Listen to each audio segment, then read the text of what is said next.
Okay, we are live. Okay, we're now streaming live. Doris, we're ready to go. Okay, thank you, everyone. We're meeting tonight via Zoom to discuss 9114 Fifth Avenue.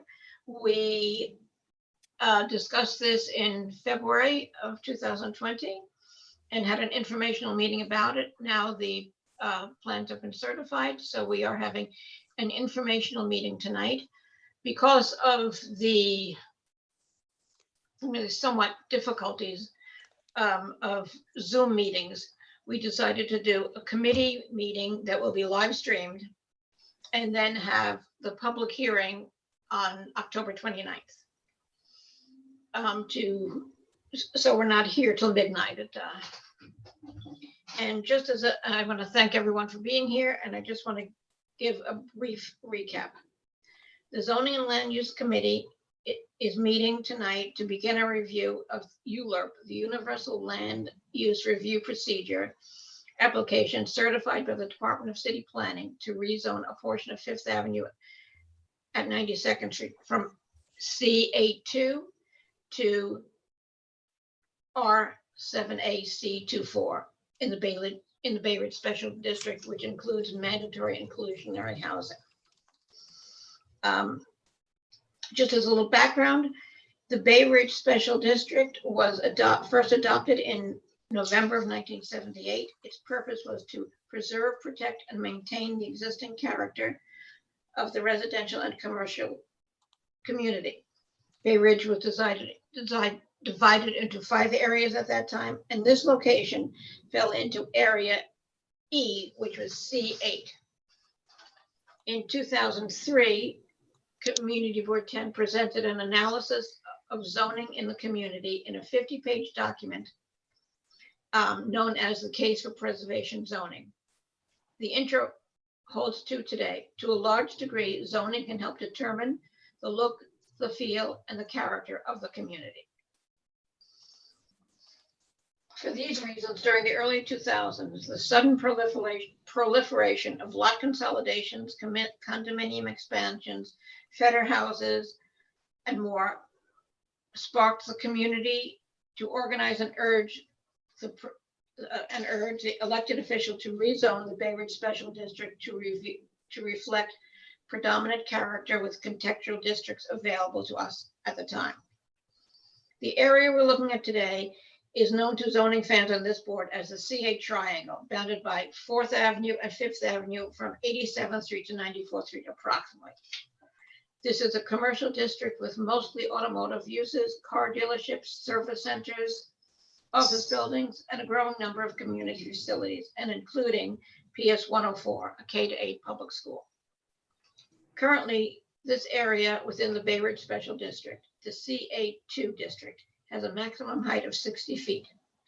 Any portion of a building or other structure that exceeds a height of 60 feet shall be set back with a depth of at least 10 feet from the street line. There are very limited commercial uses within the C82 district. One of the as of right use is transient housing, hotels. The developer originally purchased this lot to develop a hotel. We learned that he has permits ready to go. They were approved in 2019. For many reasons, residents throughout the immediate area opposed the site to be developed as a hotel, fearing that since there was not a current express need for hotels within the district, it would ultimately be leased as a homeless shelter, as has been the case in many hotels in the neighboring area.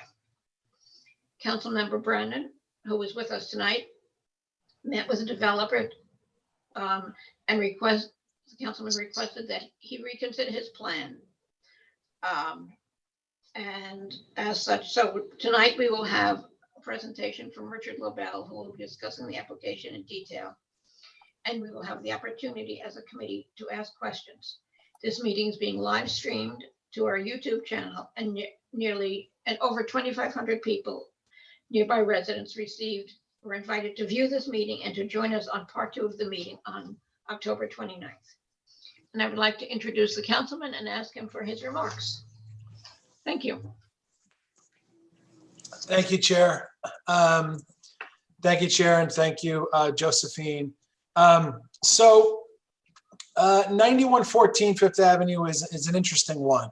The lot has been vacant for several decades, for as long as I can remember, certainly. It was purchased by a local ophthalmologist and developer. His plan, as the chair said, was to build a hotel. Because of an unfortunate blind spot in the 2004 Special Bay Ridge zoning district, a developer could build a hotel here as of right, but they could not build housing or a school, which made no sense to me. So naturally, the community was concerned, to say the least, about building a hotel across the street from a public school. I think most felt that this was less than ideal, and I certainly struggled to disagree with that sentiment.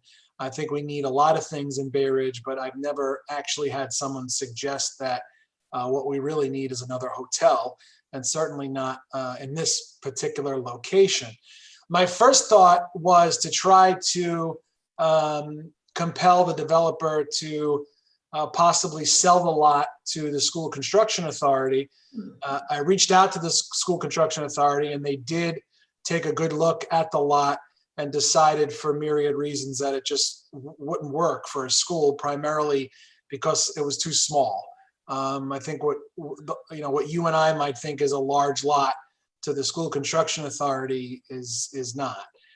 So when the protests, the anti-hotel protests subsided, I sat down with a developer and who has ties to the district, to Bay Ridge, and I convinced him to that what we really need is housing, and housing that's affordable, and that I would support him however I could if, instead of building a hotel, he would consider building housing at this location.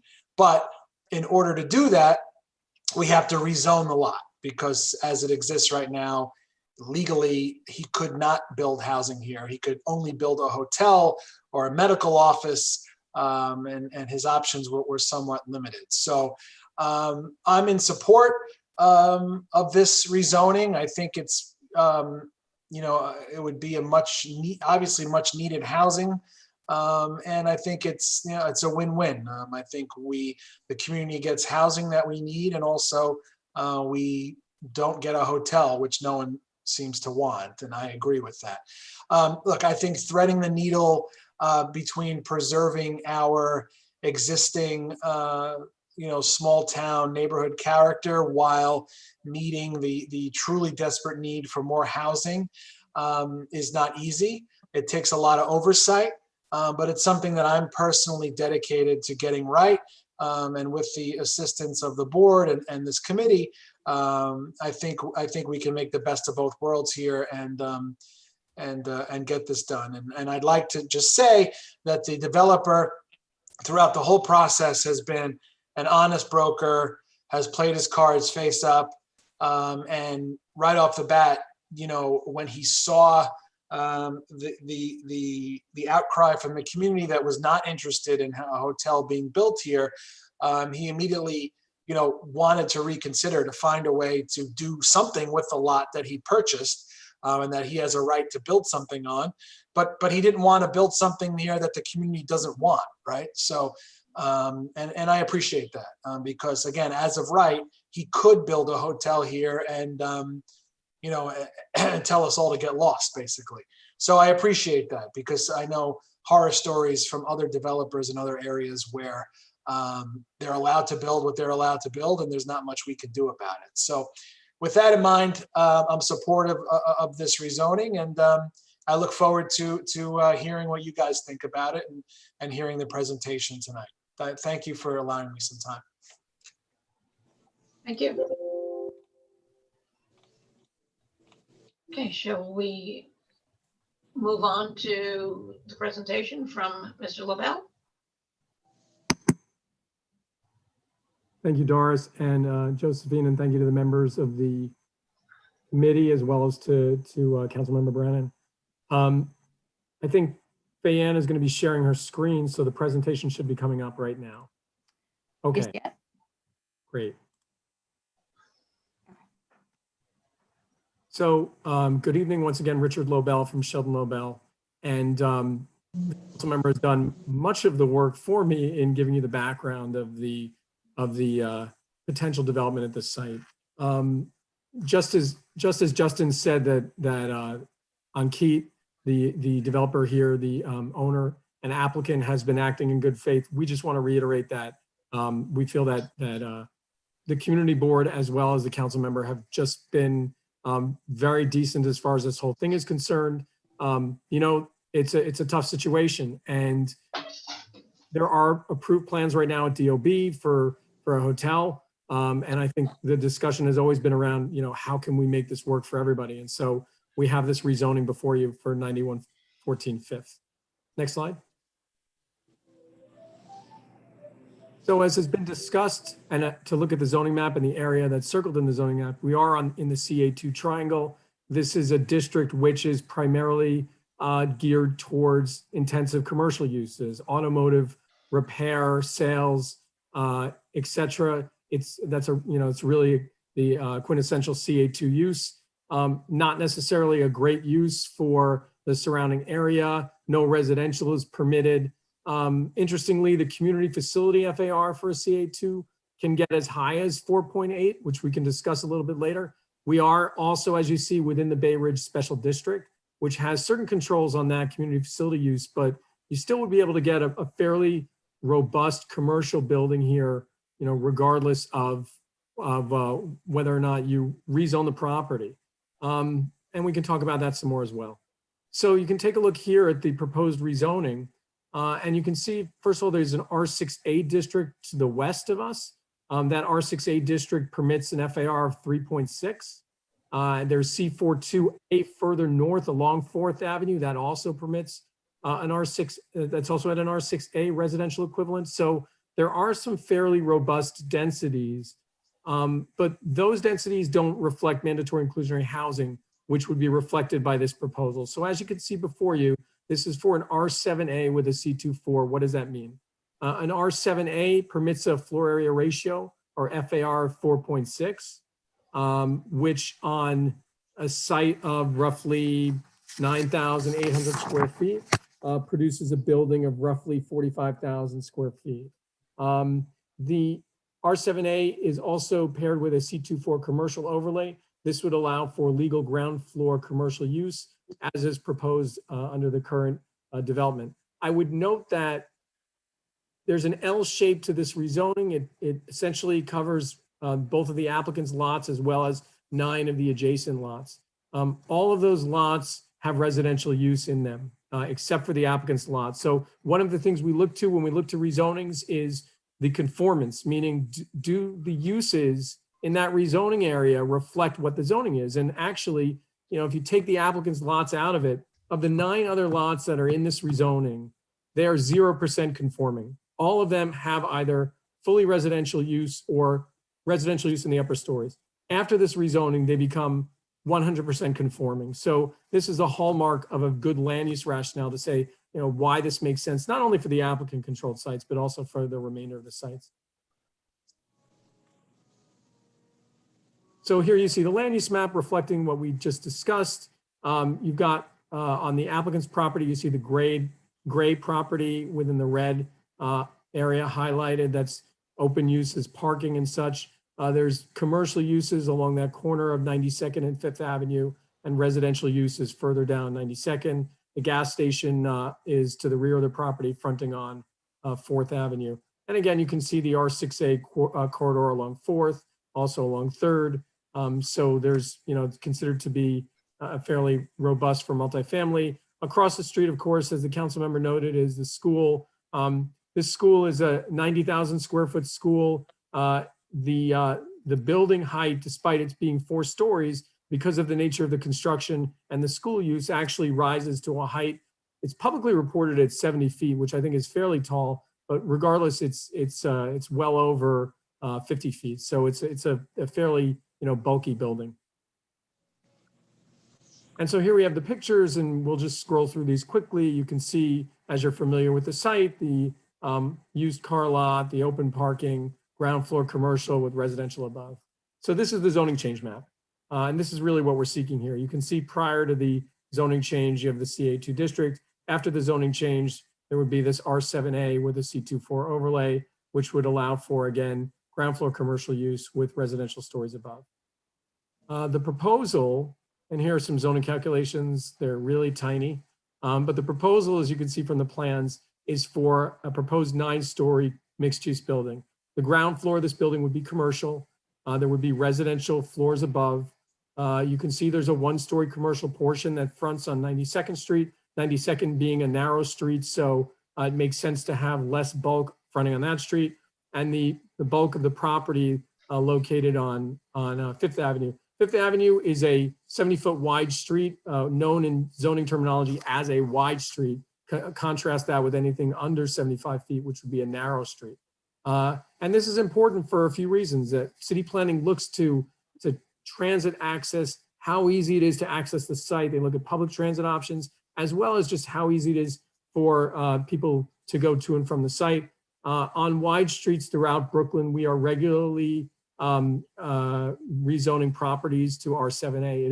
It is a, it's a common zoning district on wide streets. I would even note that in certain districts in Brooklyn, and we can give examples, we've mapped R7A on narrow streets of less width. So city planning, and I know Samnati is here and can speak if if the board so chooses.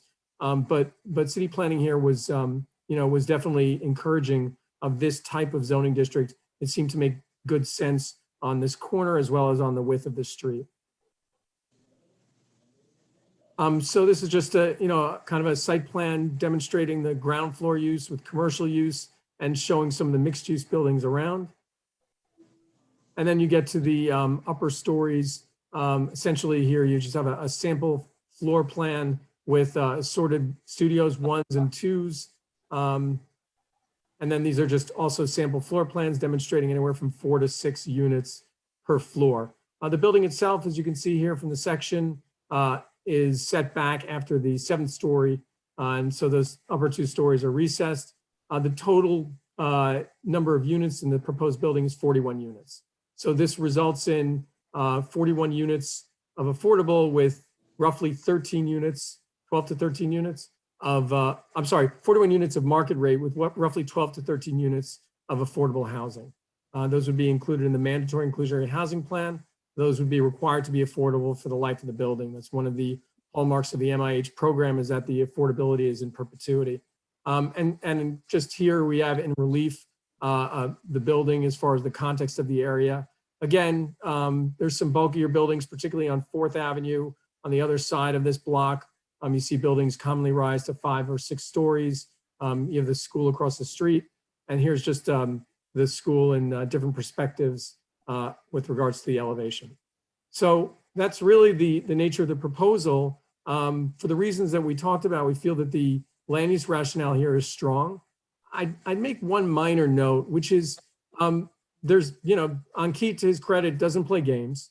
We've been very honest with the community board and the council member about the fact that it would have been easier to go in another direction here. It's always easier to build as of right. Ankit, to his credit, said that he did not want to do that. He wanted to follow through with this to try to work something out with the community. The Special Bay Ridge District is very interesting, particularly in light of some recent amendments in 2011, the zoning text amendment that was passed, the citywide zoning text amendment.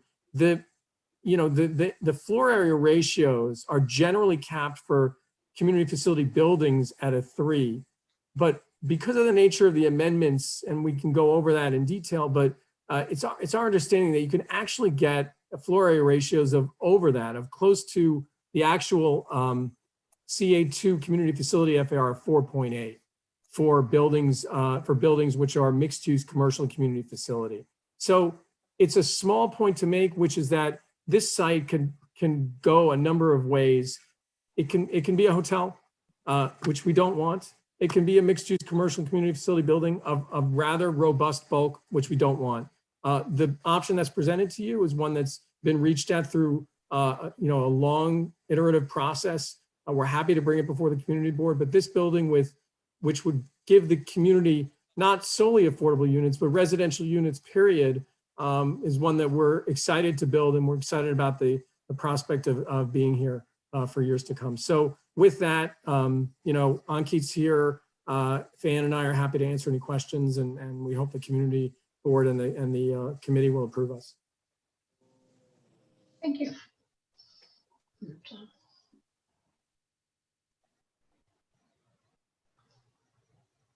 Does anyone have any questions or comments? I see Anne has her hand raised. Anne Falutico. Anne, you have to unmute yourself. The age-old question, how many parking spaces are provided with these 54 units? So, Dan, I don't know if you want to throw up the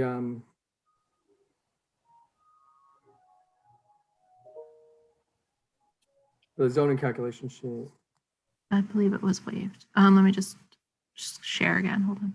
right? So the residential use here would have a required parking count of 14 cars. What zoning would permit would be that if you come under that 15-foot minimum, you're allowed to waive parking.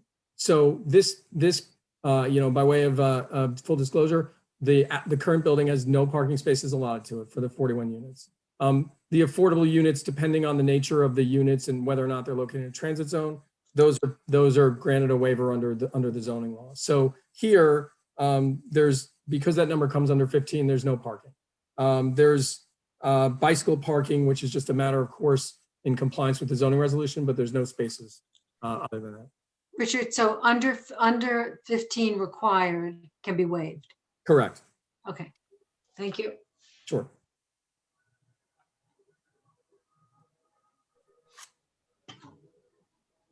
Anyone else? Come on, you guys are usually more talkative than this. Hey, Doris, come No, on. there are hands up, Doris. I'm sorry, I just could not see.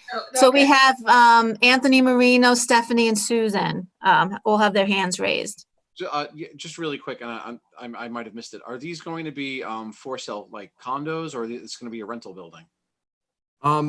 Ankit's on the is on the Zoom right now, but my understanding is that this would be a rental building. Rental building. Okay. Stephanie Mahaney? Just a technical zoning question. If this area gets rezoned, did I understand correctly that there are 9 other lots that would also fall under that rezoning? Correct. So, Fan, could you just throw up the screen for a second?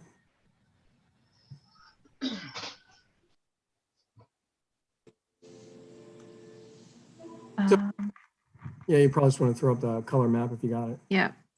So you can take a look here from the land use map, the L shape of the rezoning, or I'll talk about it until the picture comes up.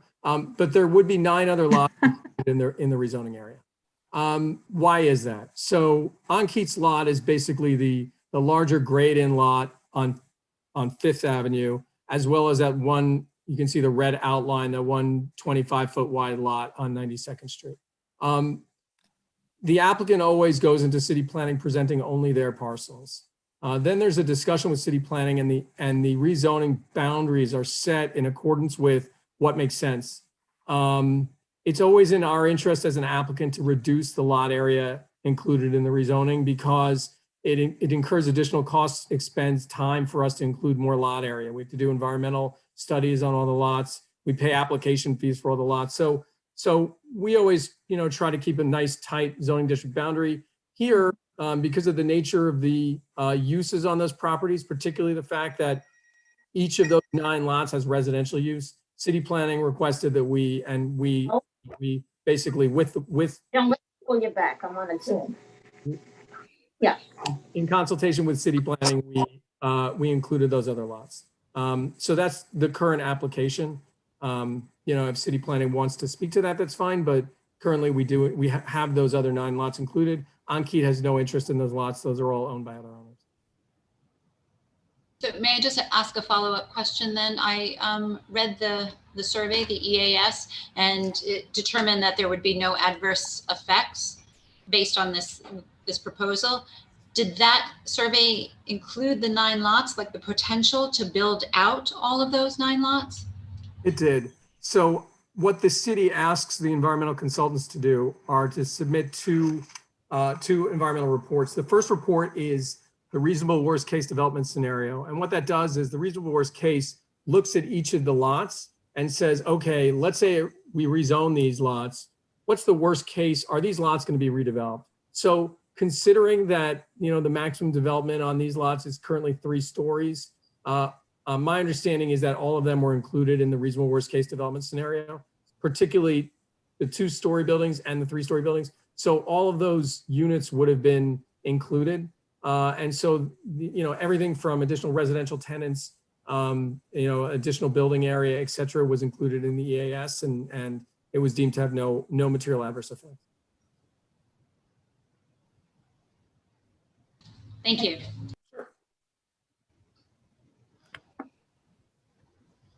Okay, Susan, you had your hand raised? Yeah. Well, I had the same question as Stephanie, but generally when there's an upzoning, this building is going to be quite high. It just eventually, the area around it becomes very attractive to other developers, and we will probably in the future, not so far away, see that whole area go up for sale, and the height that this new building will probably be passed on to all that area around there that is included in that change of zoning. That's just a comment. Thank you.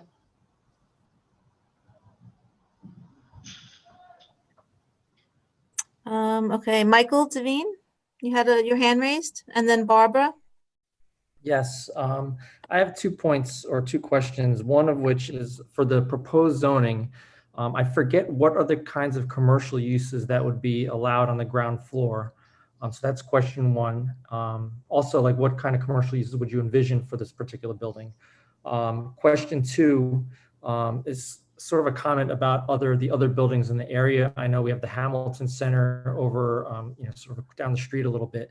And that's, I think, the tallest building in the area. And I think that, the design of that building, I think it was just sort of a poorly constructed building. And I was wondering if you could speak to what the construction for the proposed, I know you're only doing a rezoning here, but like I guess I want more assurances that the building that would eventually go in this spot would be much better constructed than the Hamilton Center.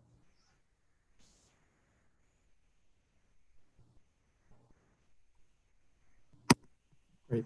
Thank you for the questions, Michael. So with regards to the nature of the commercial uses, currently there's a C8 district, and C8 is the most intensive commercial district of all the commercial districts. So essentially we go from C1, which is a commercial overlay district and offers the opportunity for local retail, all the way up to C8, which is going to allow these automotive related uses. After that, you're in manufacturing zones.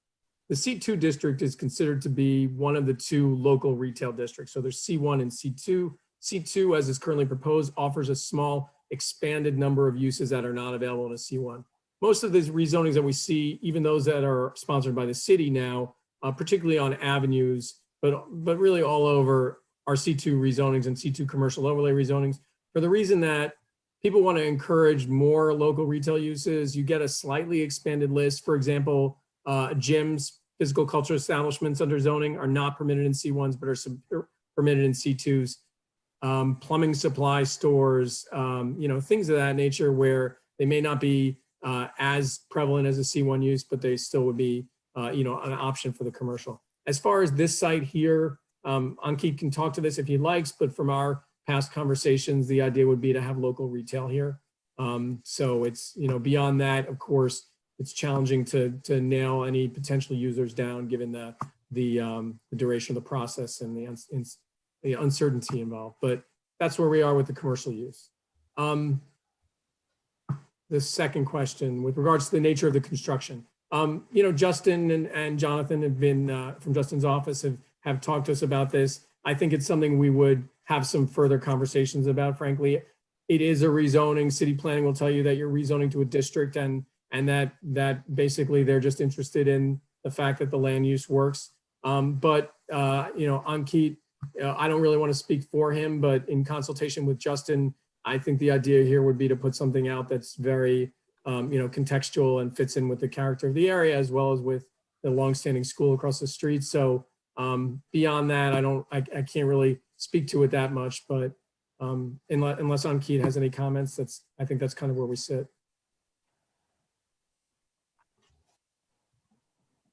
Thank you. Barbara Gurmak?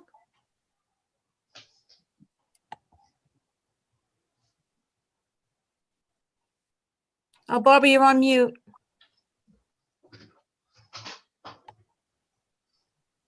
How big will the apartments be? Starting, I see there's a studio, 2 bedrooms.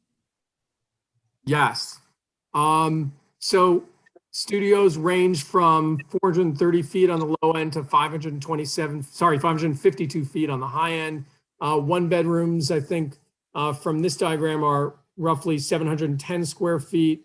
There's a 2-bedroom at 733 square feet. I think the bedroom mixes on the upper stories have larger units. Van, can you just go maybe even focus in on either 8th or 9th? We've got. Does it zoom in when I zoom? Yeah. So there we have 2 bedrooms which approach 900 to 1,000 square feet. So a range of units, but some more generous unit sizes as you get further up on the building. And I look and see that the 6th and 7th floors also have unit sizes which range from 900 to 1,000 square feet. So really nice size units, probably larger on average than we typically see. And how many elevators will there be? I think that there's in the elevator core, looks to me like there may be 2 elevators.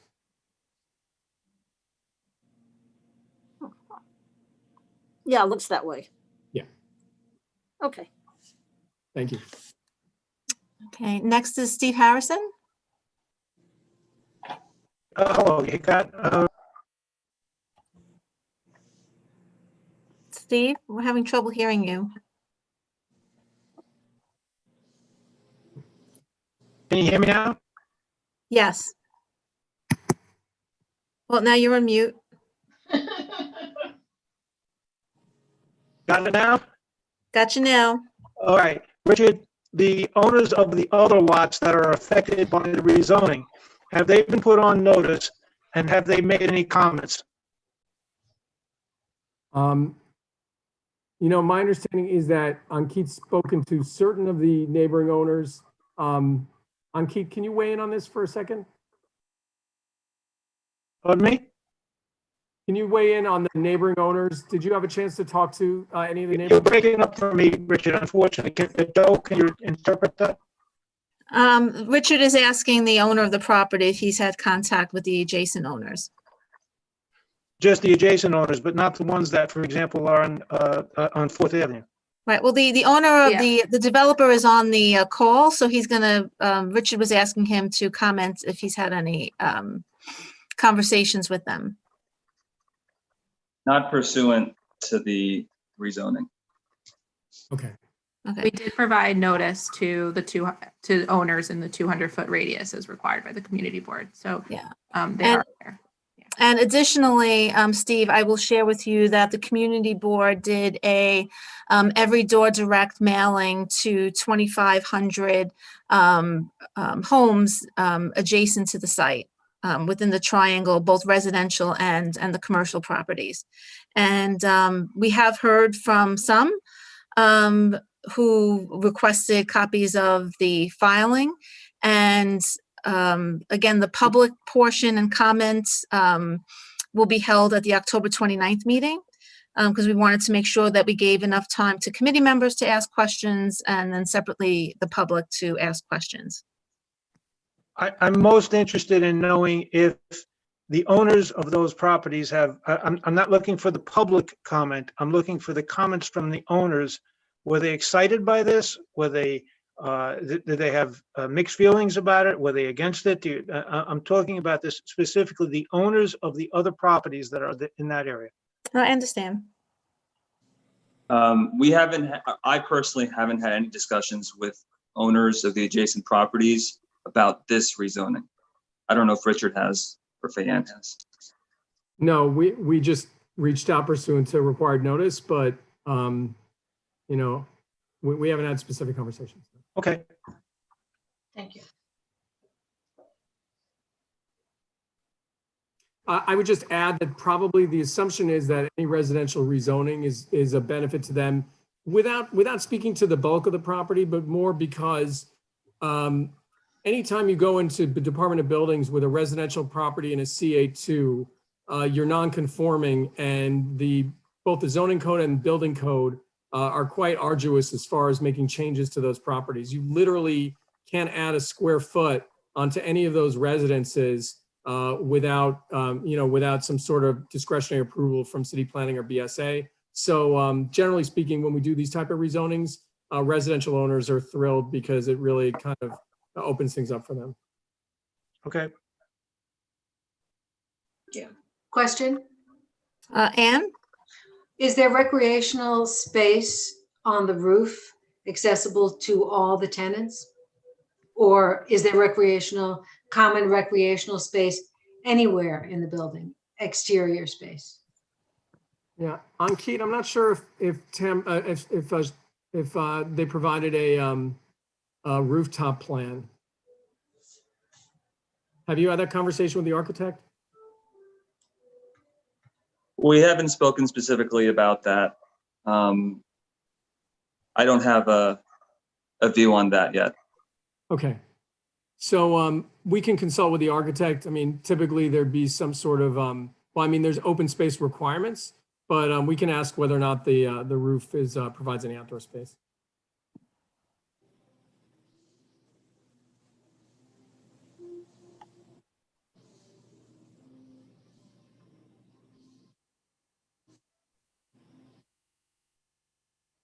Okay, I'm sorry, I'm just looking to say it's very hard scrolling on this. I don't see any other questions. Any other committee member questions?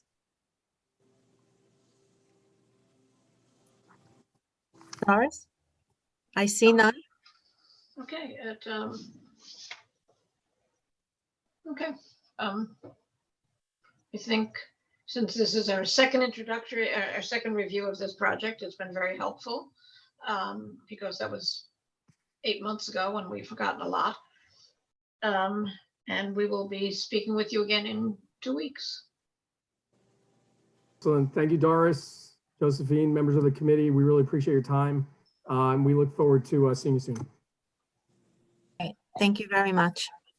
And I would say to the committee, if as you think this over, if you want to submit any thoughts to the board so that we have a good sense of the feelings of the committee before we go into the October 29th meeting. Yeah. Also, I think what would be helpful, I mean, if there were specific questions as you mull through the application, and the same I recommended to members of the public who reached out to review the plans, that should they have specific questions, that perhaps even, you know, emailing them in advance to Richard and his team would be helpful as we move through the next phase of the review of this ULURP at the October 29th meeting. If that's okay with you, Richard. Oh, we'd be happy to do it, Josephine. Thanks.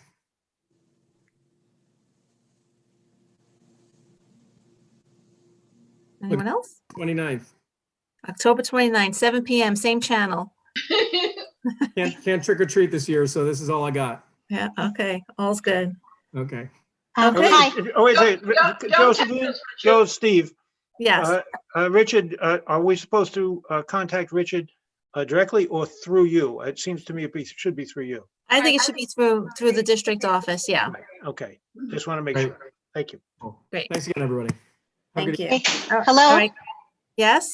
Hi. Just a quick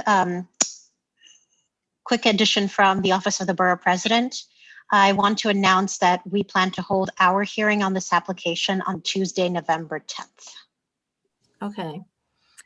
I'll, that's perfect timing because I think, well, November 10th. Okay. So our committee recommendation may be as early as October 29th to the full board, and we'll be voting at the November 16th meeting. Okay, Thank great. you. Perfect.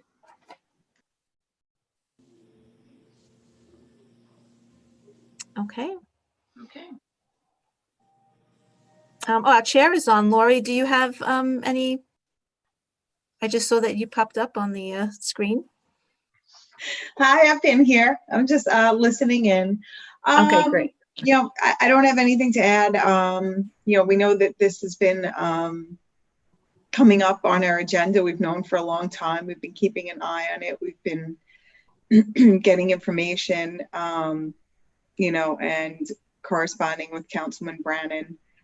So, you know, I mean, you heard the presentation. You know, and definitely there is a lot to look over. So I do really enjoy Doris's recommendation that if there are questions and you're thinking it through, you know, we are on a Zoom platform. It's a little different for us. So we tried to break this up to the committee and then go to the public. So we would like to hear, you know, as much as we can from everyone on this. And I, of course, appreciate everybody's participation. I know this committee is great. You're very thorough, and you know, you're all very diligent. So I appreciate that. Thank you. Anne, I see your hand raised. Yeah, I just want to say that Richard mentioned that the school is approximately 70 feet tall. And the building that's being proposed to us is 9 stories tall, but the top 2 stories are set back. So I think that the concern about height and the impact on the street is a little mitigated by those top 2 stories being set back. Yep, I agree. Okay, thank you, Anne. Doris, did we lose you? I don't see you. I just raised my hand. Oh, there you are. Okay. I have my handout from the February meeting. If anybody has it, I recommend that you give it a good look. Richard, have there been any changes? I don't think that, it doesn't appear to be there were many changes. But maybe. I think he jumped off. He thought the meeting was over, I think.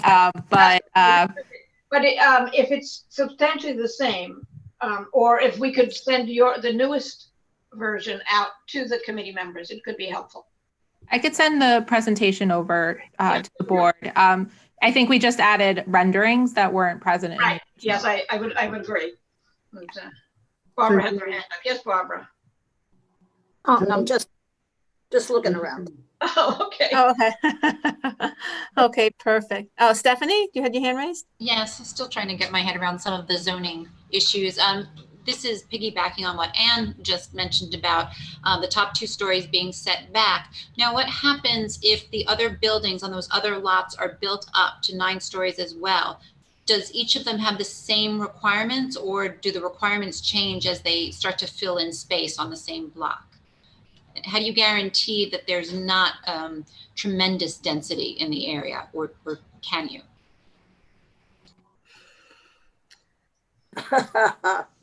I think there is a required setback. Richard, you could correct me if I'm wrong, but I think the zoning requires a setback beyond a certain point. I don't know if it's 70 feet. It is, it's 70 feet. Yes. It's 75 feet if you have a qualifying ground floor. They give you an extra 5 feet to get additional headroom in the commercial space. But it's after that 7th story, they set that. Right. Does any of this affect the gas station? You know, it's a good question. It does not. Because city planning likes even boundaries, there's like a portion of the gas station. It's a small triangular corner that falls into the rezoning area, but it's nothing that they would be able to effectuate as far as residential use. To put it 10. Yeah, 92nd Street is a narrower street as well, which and the properties there are very small. So I understand what you're saying, Stephanie. We'll have to, as we review it, we'll take a look at that area too, which was included in the zoning. I think that is an important point. I think we should review that. Okay. Okay. Doris, back to you. I think we've covered it pretty well. We have 2 weeks to mull this over and be ready for what would be the public hearing. So, the equivalent of public hearing. Okay, Ina, do you have your hand up again? Okay, No, I do not. I just wanted to announce the date of our public hearing. Okay, perfect. Okay, then I guess all we need is a motion to adjourn. Motion to adjourn. Second. Okay, all in favor? Very good. All right. Good evening, everyone. And I will say, I believe that was a record for a zoning committee meeting. Oh, we love records. My 3-month-old and 3-year-old, thank you. All right. Thank you very much, everyone. Have a Night. good evening. Thank you. Take care. Bye-bye. Everybody.